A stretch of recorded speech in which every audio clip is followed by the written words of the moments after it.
Oi, oi, oi, friends of the fog in all spectrums and manners. Welcome, my name is Dylan, and today we're going to be talking a little bit about being chased in Dead by Daylight.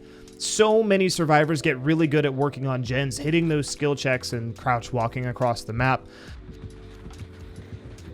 But not enough survivors are brave enough to practice getting chased by the killer early on in their Dead by Daylight career. So, today we're going to give you the most basic baby beginner tips to engaging in your first chases. But before we dive in, if you want to continue getting these sick tutorials, news videos about new releases and gameplay uploads, hit that subscribe button and turn notifications on. Please and thank you. Tip number 1, escape plans. Before working on a gen, a totem, or healing, have an escape plan. Look around and try to find where nearby windows and pallets are. The idea here is to know where you're going to run when and if the killer spots you and makes an attempt to chase you. I personally like to find 2 different escape paths if possible, so I have options depending on what direction the killer approaches from. Finding an escape plan will also passively help you to memorize structures on the map and remember layouts as you play. Tip number 2, patience. When I watch new players, they have a tendency to panic and leave their generator, totem, healing, etc. the very minute they hear the killer's terror radius, aka the heartbeat. If they don't panic and run away, they crouch behind a rock and hide, and continue hiding for 20 to 30 seconds. The issue with this is that getting up and sprinting away preemptively could reveal your location to a killer who doesn't necessarily know where you are. Remember that the terror radius only means the killer is relatively close to you. It does not mean they actually know where you are. The large issue with hiding preemptively is that the killer may be completely preoccupied with somebody else and just chasing them around an area that's near you. And if you're hiding preemptively, you're not working on a gen, and that's the whole reason somebody's getting chased, is to buy you time to work on generators. So, be sure that you don't just hide preemptively or hop off a generator just to hide in a corner for 35 seconds. If you find that you're hiding in a corner for more than a few seconds, you should probably get back on your generator until the music gets much louder, or you make eye contact with the killer in your line of sight. You ideally want to wait until you know the killer has spotted you and is committing to you specifically. Like I said, if you're working on a generator, panning your camera around to take a peek at what is happening in your surroundings will often feed you the information you need. If your surroundings are obstructed, of course, let off the gen, walk around slowly to have a better view, take a look, and then hop back on your gen once you've surveyed the land. Exercising patience and looking for the killer before just running away will also prevent you from running into the killer by accident, granting them a free hit and startling the heck out of you and probably shooting any plans you had of an escape route in the foot. Tip number 3, of course, is execution on your plans. Once you know the killer is absolutely on you or committed to chasing you, execute your escape plan.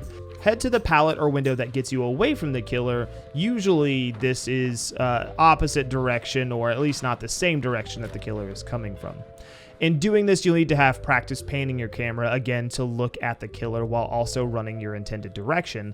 I have a whole video here on how to do this, and I always recommend practicing camera panning in a Kill Your Friends lobby custom game so that there is far less pressure to do so, but you do need to learn it. Now, tip number 4, stretching resources. With regards to pallets and resources, a lot of people drop pallets so incredibly quickly. This slows the killer down for about 3 to 5 seconds, but has far-reaching implications and consequences in your late game. If you drop all of your pallets really early, there will be far fewer resources for you and your team in the late game, and this could get you or your teammates killed. What you ideally want to do is rotate around objects several times before you drop a pallet. As you rotate around the obstacles, objects, etc., you want to be panning your camera again to constantly keep an eye on the killer. This is called looping, and if you can do this for 10 to 15 seconds before you drop a pallet, you waste much more of the killer's time, allowing your team to get way more generator progress done. Be sure to pay as much attention as you can to the killer, as they may double back, turn around, moonwalk, etc. to try to catch you off guard. Be patient in where you're running.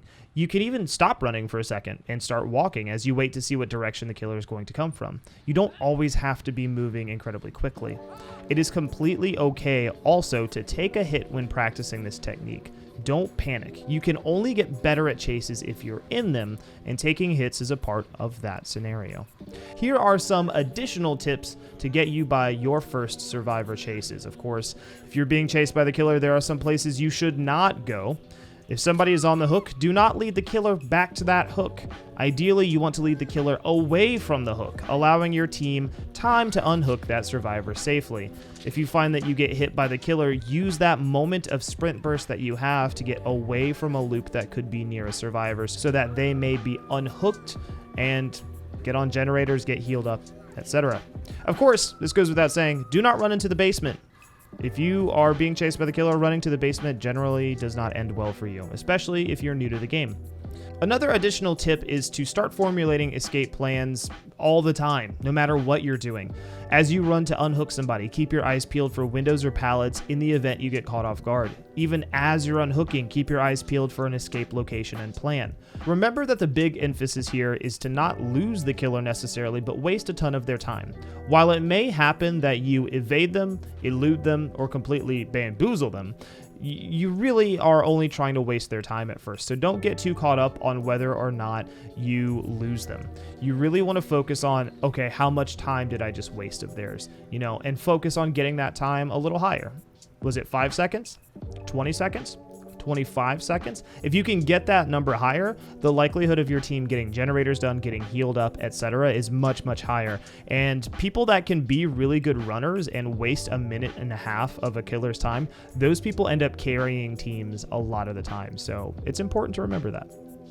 And that is it. Those are the basic survivor tips, basic baby survivor tips for how to get into your first few chases. This is not a master loop tutorial, nor was it ever meant to be. We are covering that soon, but what do you guys think? Let me know in the comments down below. Was this informative? Is this helpful? Do you want to see a follow-up to this video? I'm going to need you guys to do 3 things for me. I'm going to need you to get some sunlight, unclench your jaw, drink some water today, all right? Nourish yourself, and I will pray to the entity to see you guys in the next video.